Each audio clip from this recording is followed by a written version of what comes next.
Stock, the program where we look at what's happening in the Australian markets at the moment. And today we are talking volatility and how to suit a portfolio to support the ever-changing tide of our markets recently. I'm your host, Mike Loader, and remembering, whilst Blackmore Capital is the presenting sponsor of today's segment, all of the views and opinions in the following segment are, of course, our own. So the volatility that we're seeing is really a changing of the guard. We've had 10 years of ultra-low interest rates and not a lot of volatility in share markets apart from the COVID experience.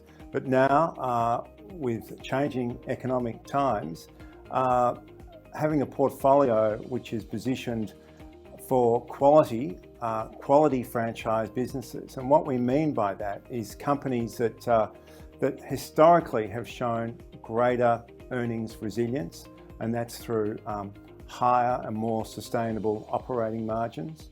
They have a tremendous record of return on capital. So the capital they're putting into the business, they're getting an attractive rate of return. Strong cash flow conversion is also important.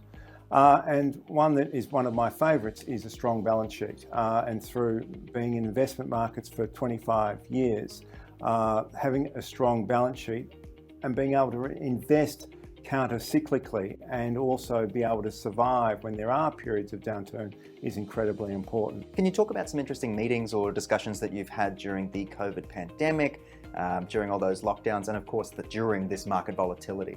And it's particularly important, and I found that in the global financial crisis as well. You get lots of headlines and media attention on the broad macroeconomic events that are occurring, but then to go into the companies and just to see what they're doing on a day-to-day operations, which yes is part of what's happening more broadly in the world, but it's specific to that company. And that really sort of hones your attention and realizes that, you know, despite what all of is going on in the world, whether it's famines, wars or COVID, these companies still have to operate, and it's how they're operating and adapting to those conditions which is vitally important.